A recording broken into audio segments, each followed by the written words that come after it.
Welcome to our third and final class portraying characters in the Advent drama. The first two, the one about Elizabeth and Zechariah and the one about Joseph and Mary, are still available online. So if you didn't have a chance to listen to them, you will be able to if you would like to. But today we're going to talk about the shepherds. In 1868, Episcopal priest Phillips Brooks wrote that lovely Christmas hymn, "O Little Town of Bethlehem." And the hymn includes a rather curious verse which begins, how silently the wondrous gift is given." And I think about my own experience giving birth to each of our 3 children, and it was not even quiet in the birthing room, much less silent. The Eastern Orthodox Church has always taught that Mary was alone when she gave birth to Jesus, but that's highly unlikely because Eastern hospitality would not have allowed a young woman, even though a stranger, to be by herself when she was having a child. A midwife and other women in the town would have been there to help her. And so far from silent, there would have been the women's encouraging, soothing words, and there would have been the midwife's sharply spoken instructions. And what woman gives birth without expressing in cries and groans the awesome and awe-filled experience of giving birth? And then, of course, there would have been the cry of someone new to the world. And consider the angels. The angel's initial appearance was so loud and so bright that the shepherds were terrified. The wondrous gift was announced to shepherds not in whispered tones, but with flashing lights and an extravagant choir of angels. It was a boisterous night.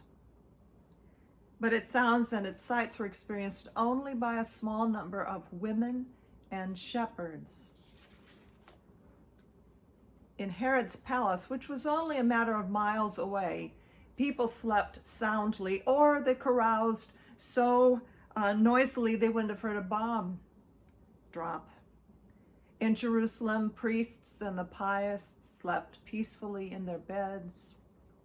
In the rest of Judea, in the Middle East, in the rest of the world, there was no extraordinary sounds that night. So it was, in that sense, a silent night. As Charles Campbell has written, Jesus' actual birth really doesn't make much noise. It is simply the unexceptional birth of another child to poor parents in a small, crowded backwater town in the empire. No one in any position of power would have noticed. Which makes it especially interesting that on that silent night, God sent angels to wake up shepherds. For Christ is born of Mary, sings Brooks' hymn, and gathered all above while mortals sleep, the angels keep their watch of wondering love. You know, there were a lot of shepherds in Palestine. It was, after all, an agricultural country, and goats and sheep were a necessary part of the economy. But leaving his fields to take his livestock up to the grassy hills around Bethlehem would have been difficult for a farmer. If the farmer had sons, the task of shepherd fell to one of them, usually the youngest son, who was had the least status and power among the boys. You remember David? He was the youngest of 8. He was youngest of 9. He had 8 brothers. And when Samuel came to look at Jesse's son to discern who God had chosen to succeed Saul as the king of Israel, nobody thought to bring David down from the fields. Why would Samuel want to talk to David? He wasn't important.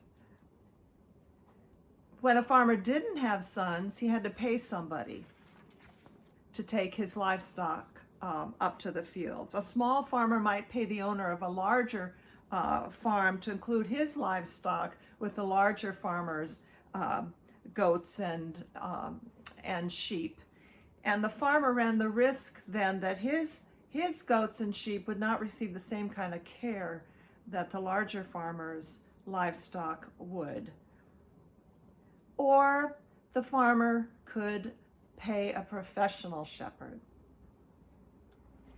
In the first century, hired shepherds were low on the list of respected and admired folks. In John 10, Jesus talks about the shepherd who runs away when he sees the wolf coming. Says the sheep weren't his own, he wasn't going to risk his life to save them.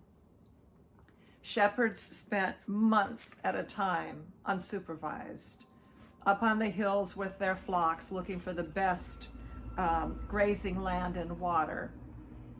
And it was easy to accuse them of stealing the new lambs or pilfering fruit and grain from other people's fields.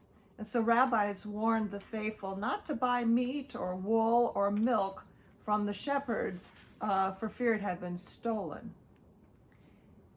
The general mistrust meant that shepherds could not be appointed to any kind of judicial office. They couldn't even be sought as witnesses in a court of law. Nobody sorted them out to discern who was trustworthy and who was not. They were just all lumped together, all suspect, all unsavory, all criminals in the making.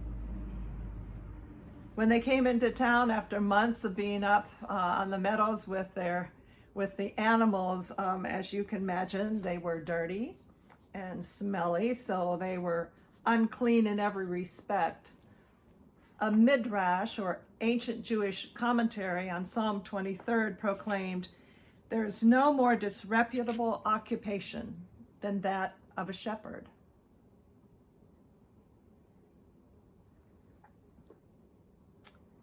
Yet on the night Jesus was born, God sent angels to these despised and mistrusted ones, leaving other more reputable folks to sleep away in their beds. The message the angels brought was personal.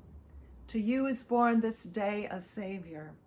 To you, shepherds, is born this day a Savior.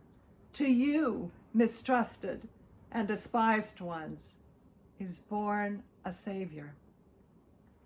And to prove it, the angel described where the Savior could be found, not in a wealthy home or even a middle-class home, or among the politically elite or the powerful.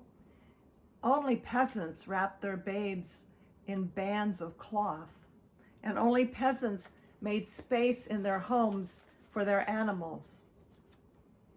Scholars think that we have misunderstood when the Bible was translated. We misunderstood what was meant by a manger. You know, it doesn't say in Luke's account, which is the only account of the actual birth of Jesus, it doesn't say that Jesus was born in a stable. All it says is that Mary laid him in the manger. And all the angel says to the shepherds is that they will find the babe wrapped in bands of cloth and lying in a manger. And so the only place we understood a manger to be, a trough where an animal's feed could go, was in a stable. But in first century Palestine, poorer people would not have been able to build a separate building for their animals.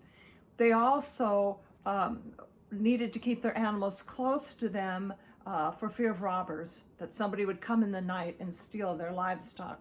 And so the way the houses were built, the front part of the house was actually the stable, the area where the animals could dwell, and several steps up was the main floor where the family would be. That was a great thing in the winter because the heat that the animals put off helped the family to stay warm.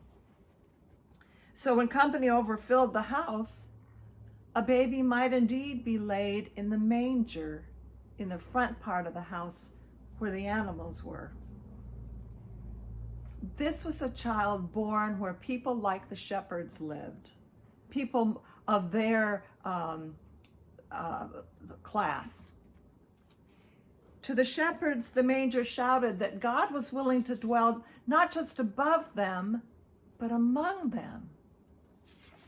As someone has written, the Savior spent his first hours surrounded by the lost ones he came to seek and save. O little town of Bethlehem, how still we see thee lie. Above thy deep and dreamless sleep, the silent stars go by.